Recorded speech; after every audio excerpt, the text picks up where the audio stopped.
Star Citizen at its core is supposed to be an immersive space sim. But in the year 2025, we have received a whole plethora of content drops in the form of sandbox activities.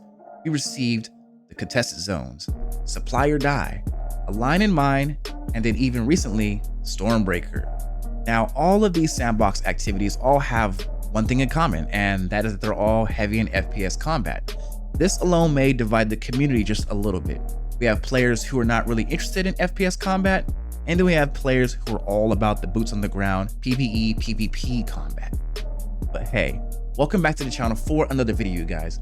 You know who it is the biggest bird in the verse, FC, aka Fried Chicken. And today, I'm gonna be showing you guys how to do better in FPS combat, either if it's PvE or PvP. But let's jump right into it. Now, there are a few things you must take note of before you decide to run into the field when it comes to FPS combat. The first thing you need to keep track of is the armor you're going to wear and how you're going to equip it. Next is going to be your weapon, and then after that is going to be your weapon loadout. All of these things play a key role when it comes to FPS combat, either PvE or PvP. But now, let's talk about armor. You can literally wear whatever you want to wear as long as it makes you feel good and makes you smile. But if you really want to be really efficient at your FPS combat, then you should wear what the pro PvP players wear, which is a combination of heavy and medium armor, which gives them an edge when it comes to maneuverability in the game.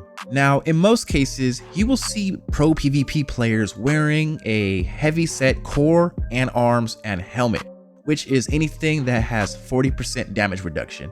And then when it comes to the legs, they wear anything that has 30% damage reduction. So you can really have some fun combining armor and different armor types just to have a really cool look and feel for your armor. Now, why do the pro PvP players wear their armor like this? Well, again, like I said earlier, it gives you increased maneuverability, meaning you are more agile. You can run circles and sprint faster around your target if you need to. And the reason why they wear this armor as well is because most players and NPCs usually shoot the exact same way. They aim for the core and head only. When's the last time you ever saw someone shoot for the legs? Almost never. But if you like to wear a full complete set of matching armor, then do as you please. Have some fun with it and just wear what makes you happy. But now let's talk about which firearm you should run and how you should kit it out. There are a large number of FPS weapons that the pro uses. In most cases, the pros are going to use the P8AR and the R97 shotgun. But since the introduction of the Prism shotgun and the Quartz SMG, things have changed. All of these weapons you see here are very powerful that the pros use depending on situation. For very close quarters combat, the Quartz SMG is the most powerful weapon in the game. If you want some far range shots, then the P8AR along with the Parallax assault rifle both do damage. You can literally pick and choose whatever you want to run and have a blast doing it, or if you just want to just have fun and run whatever that makes you smile, then go ahead and do just that as well. For example, I enjoy running pistols wherever I go just because it's always satisfying taking down a fully kitted out player with something that they're not expecting. In my case, the Arc-Light pistol. Now, we need to discuss where you should actually do your FPS combat at, and I will always recommend Ghost Arena over Arena Commander just because you get a really good feel of PvP combat in this contested zone. In Arena Commander, you're going to play different versus when you're playing on live. You are a lot more cautious than anything else. And another reason why I picked Ghost Arena for a good testing ground in order to get some practice in, mainly because Ghost Arena is very small and tight-knit. So if you run in and die, you're able to just respawn and just rinse and repeat all over again. You know, don't take a whole bunch of ammo, just take enough to fill up your ammo slots, because when you die with T0, you respawn with full magazines and you're just ready to rip and run all over again. Which makes this the perfect playground to gain some PvP experience. And like I said earlier, it's very fast, very quick. And also it depends how you want to do it. You can either be sneaky and hide in a corner and wait for your targets to come around you, or you can run in guns blazing, actually hunting down the players who may be in the zone. Now, the very next thing is absolutely ridiculously hard to work on, and that is maintaining your composure. I see it all the time, and you know, it happens to everyone.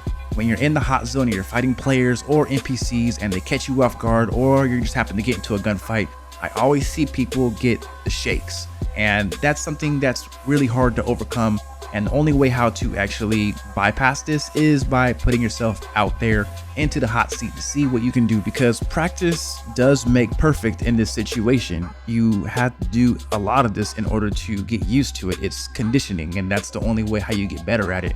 Once your trigger response is a lot better, your aim is a lot better, then you're able to do a lot more than what other players are able to do. You're able to hold your own. As you guys seen in my videos plenty of times where I've done complete squad wipes with pistols, I've done it with the Parallax, I've done it with the P8AR. You guys see me out there. That's just not no overnight type of gameplay.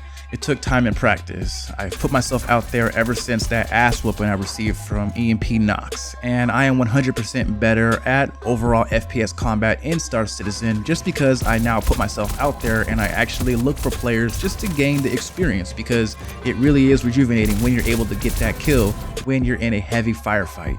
But let's recap a little bit just to see what we have discussed.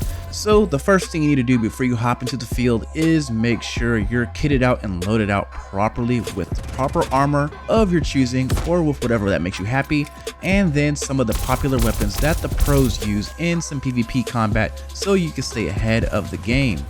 Also, make sure you don't bring too many magazines when you're into Ghost Arena, because you're just running in to get kills and then dying pretty much, and your magazines will repool, so you don't have to bring 10 to 20 magazines, because one, that's expensive, and two, it's a waste, especially if you go down. And that's pretty much it. There's realistically not a lot to it. It's just, practice, conditioning yourself, conditioning your reflexes to get better at it. I know that it may be challenging and frustrating. As soon as you run in, there's a player waiting for you in the corner and you don't know what to do, so you light him up, but he ends up getting the upper hand on you. But you must be prepared. Keep your head on a swivel, look left and right, just to make sure that there's no one in your surroundings if you wish to sneak up on people, or if you're just trying to run in real quickly to gun people down, then that's the way how to do it. Again, rinse, repeat, condition yourself, and just have fun with it, and be prepared for a fight, because this is what the whole entire point of this video is running in looking for a fight, so you can be able to handle yourself and protect yourself and your teammates if you ever happen to get into a battle with a whole truckload of NPCs at the Lazarus Labs, or a player while you're trying to do the contested zones. But yeah, I would like to remind everyone that I am hosting a giveaway that ends on July 17th for 5 RSI Zeus Exploration spacesuits, and the Impound is also hosting a giveaway as well for my channel for an extra 3 RSI Zeus Exploration suits and a chance to win a LTI Sulin game package as well. I do appreciate everyone who has been interacting with my affiliated links, and I do appreciate all the love and support. But you guys already know who it is. It is the biggest bird in the verse, FC, aka Fried Chicken. Big Bird out.